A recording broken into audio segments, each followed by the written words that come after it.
वरळेगाव तालुका दक्षिण सोलापूर येथे क्रांती बहुउद्देशीय मागासवर्गीय सामाजिक संस्थेच्या वतीने राष्ट्रमाता जिजाऊ यांची जयंती मोठ्या उत्साहात साजरा करण्यात आली। यावेळी वरळेगावचे पोलीस पाटील विकास लक्के, शिवसेना दक्षिण तालुका उपप्रमुख सखाराम वाघ यांच्या शुभ हस्ते प्रतिमेला पुष्पहार घालून अभिवादन करून मिठाई वाटप करण्यात आली। यावेळी माजी सरपंच मोहन भगत, ग्रामपंचायत सदस्य शामराव मळगे पाटील, किशोर चौधरी, लक्ष्मण हाके, धोंडीराम चौधरी, नागेश पिंटू, नागेश वाघ, पिंटू बनसोडे, शिवाजी पवार आदी मान्यवर उपस्थित होते। आराध्य दैवत शिवाजी महाराज यांना घडवण्याचं काम ज्या महामाऊलींनी केलं, आज त्या महामाऊलीची या ठिकाणी जयंती साजरी होत आहे। वरळेगाव दक्षिण सोलापूर ग्रामपंचायत कार्यालयासमोर त्या जयंतीला उपस्थित असलेले सर्व गावकरी, आमचे शिवसेनेचे सोलापूर तालुक्याचे उपप्रमुख ग्रामपंचायत सदस्य सखाराम वाघ साहेब, तसेच या गावचे पोलीस पाटील विकास मामा लक्के, तसेच या गावचे ग्रामपंचायत सदस्य शामराव मळगे पाटील, तसेच भाजप दक्षिण सोलापूर तालुका अध्यक्ष आघाडीचे अध्यक्ष लक्ष्मण हाके, आमचे मित्र नागेश वाघ आणि शिवा पवार आणि या ठिकाणी या गावचे सर्व महिला मंडळ मोठ्या उत्साहाने या ठिकाणी जयंतीला उपस्थित राहिला। जिजाऊ महासाहेबांविषयी जर बोलत राहिला तर वाघसाहेबांनी बोलले, पण एवढं हे नाही की जिजाऊ महासाहेबांच्या चरित्रावर बोलणे इतकं त्यांनी या छत्रपती शिवाजी महाराजांना या ठिकाणी घडवण्याचं काम सिंहाचा वाटा जिजाऊ महासाहेबांचा होता।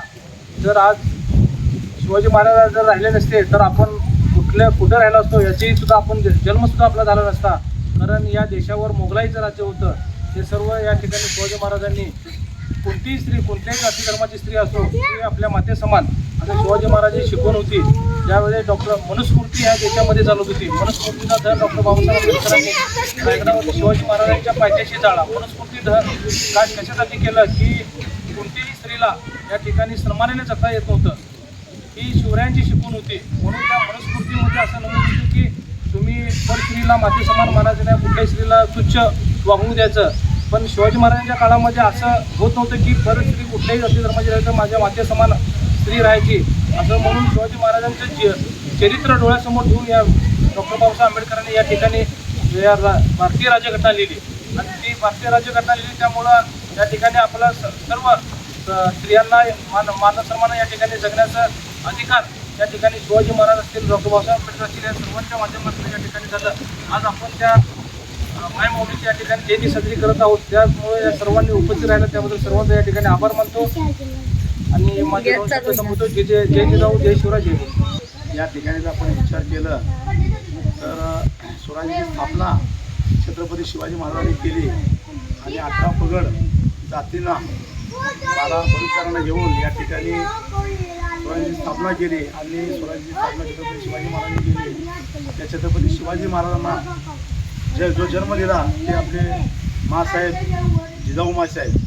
खरं धन्यदेव माऊली ज्याने आपला जे महाराष्ट्र होता, आपला देश होता ते निजामाच्या ताब्यात होता आणि निजामशाही संपवून या ठिकाणी शिवशाही महाराष्ट्रामध्ये आणण्याचं काम जर कोण केलं असेल तर जिजाऊ माँसाहेब आणि छत्रपती शिवाजी महाराजांनी केलं।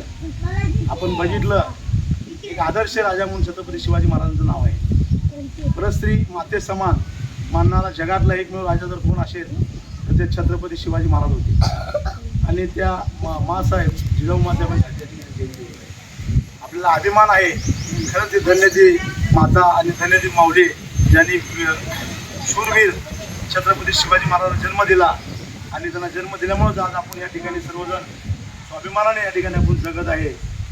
आणि त्या जयंतीनिमित्त मी राजमाता राष्ट्रमाता जिजाऊ माँसाहेबांना मानाचा मुद्रा करतो व जयंतीनिमित्त सर्वांना या ठिकाणी खूप खूप शुभेच्छा देतो आणि माझे दोन शब्द संपवतो। जय हिंद, जय महाराष्ट्र। यानंतर